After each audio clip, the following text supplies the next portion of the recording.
Alright, don't laugh. I'm trying a voiceover thing here for this video. Hope you really enjoy it. I'm heading out to this north side of Reef Island from the car park at the end of Soldiers Road and looking for the white patches everywhere. Ideally, I wasn't that confident there. I haven't fished there before, but I had fished the south side of Reef Island from where Cheetah Parts had told me to go previously. After this, I did head around there, and this is where most of the video that I've got from the day. Absolutely beautiful morning.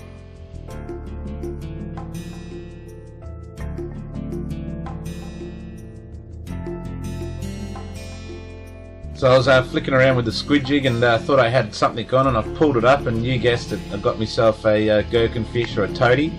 And yeah, I was having my last little session here with the squid, and I had to shoot off to go get some whiting. I was a bit of a limited. I pulled up this last little one, which ended up being a gummy bait. All good. I had a couple of bigger ones in the back, so I was quite happy.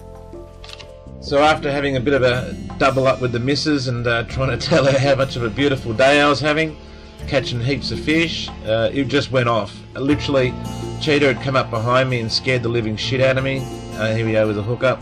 I didn't even hear him paddle up, but then I said I wasn't getting much, and I wasn't. So after a bit of a burly session, here we go. I got me fish just started coming in, a fisher cast. Ideally, would have liked to have the two rods, but you can see the other rod I've put down because it just got a little bit too crazy, and I didn't want too much stuff flicking around. And quite happy to catch one or two fish at a time. I actually had a double header, but I didn't get that on tape. I hope you enjoy the rest of the vid. So here I am getting some fishing done, catching one after another. I'm just using a paternoster style. I put a few beads just above the hooks and pippies with a small sinker at the end. There was no real current here, so there wasn't really any need for a massive sinker, but it seemed to work really well. I think the key for the burley was throwing the pippy seeds out, the bloody shells out, while I was cleaning out the pippies, and I think that really brought the whiting on. Had a burley bucket over the side, and this sort of allowed me to keep the garfish and get a bit of flavour going around, I think. But it's a hypothetical situation, number 4442. I'm trying to work out the art of fishing. This one here was a bit of a hassle. As you can see, most of them are pretty lively. They were all around the 29 centimetre mark, most of them. So I just wanted to double check most of my fish before putting them away. Some of the fish were under the 29 mark, just so I sort of said to Cheetah, I'll keep any fish over 30 from at a certain point onwards, and yeah, it gave me better fillets, that's for sure.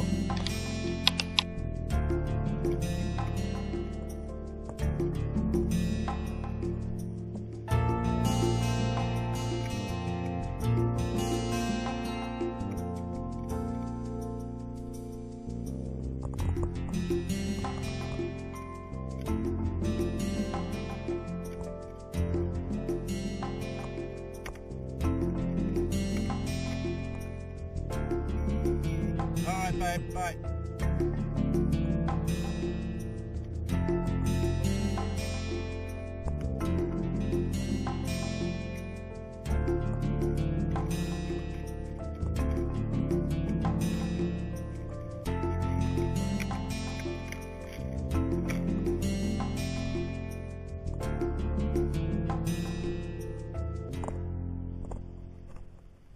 Mate, there's gardies and whiting and everything.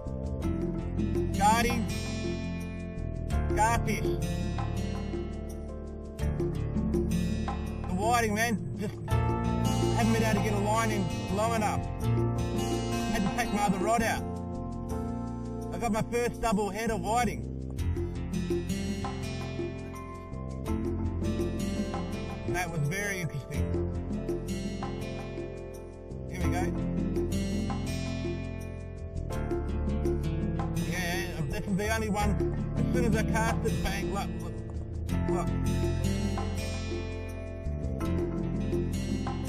Yeah, a lot of little fish, a lot of them threw back, but as you can see, Cheetah over there on the left, he didn't hang around there long after I pulled a few more fish, and he'd had, I think, 2 or 3 casts and got nothing, so he moved over to my right. But it's just a beautiful day to be out there, great location. I could see if the wind did pick up any more, it would get a little bit choppy. I think it got up to about 10-15 knots at some stage. Getting back wasn't too bad. It was a little bit wet as I came back on the north side of Reef Island heading back in, but as you can see, most of the fish around that size for that day. Would have been good to get a lot more bigger ones, but yeah, ended up with a good bag, so happy with that.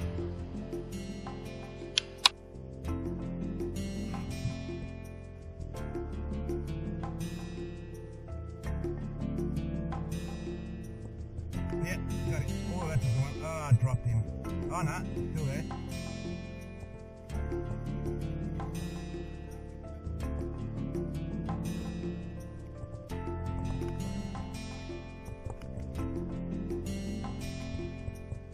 There, about 29, something like that.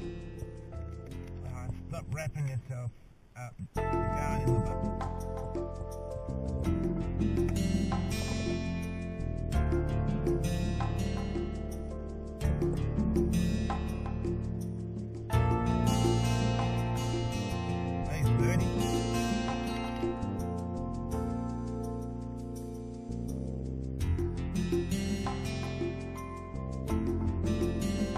Oh, leathery.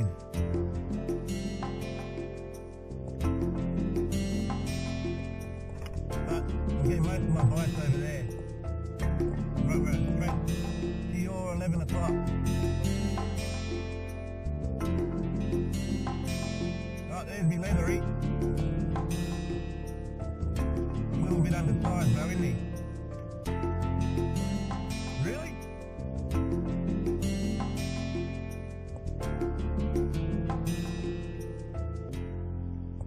Open up, says I.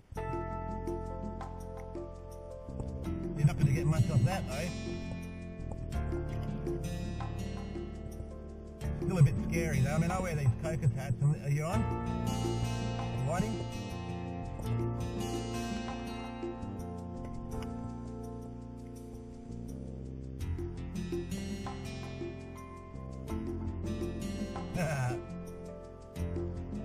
Oh yeah. Yeah.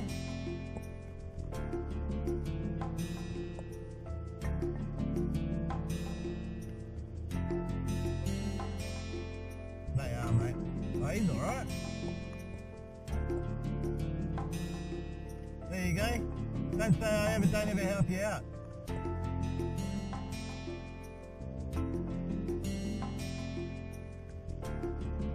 Got him. Oh, I got him.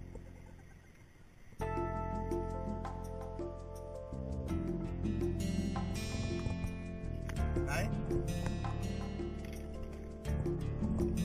I've got to measure these ones. They're a little bit small, this one. Oh, yeah. Go the prawn.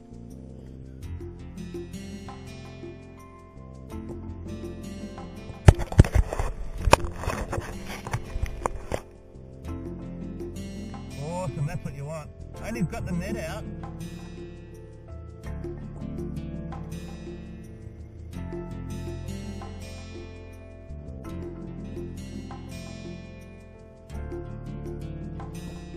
Holy shit, he's alright. He'd be a 38.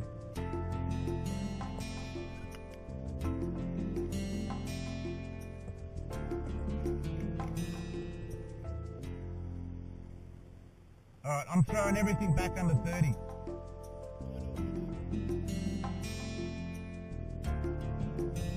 Oh yeah. Oh, yeah.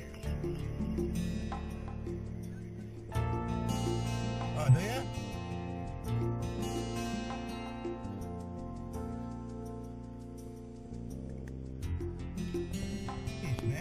After catching a few whiting, I decided to stick the GoPro under the water and have a look, see what was around. And I already knew there was a heap of garies, as you can see there. And I'm not joking, there were hundreds of them. Absolutely hundreds. So having a good feed of garies last week, I only needed a couple, which I ended up with. And all I did was take the sinker off and just floated the baits down and watched them actually suck it up and then hooked them up. So, but then more whiting was on the plate and I still hadn't got my bag. Cheetah Part's over there having a blast. He ended up getting onto some good fish, and changing over to a sabiki rig to get a few garis, and he had a good day and I had a great day. Hope you enjoy the rest of the vid. Yeah, and happy to help.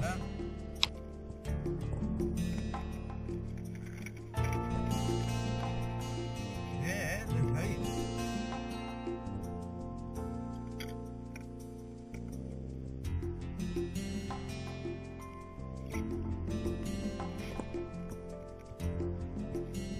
Oh, he nicked it. He swallowed it.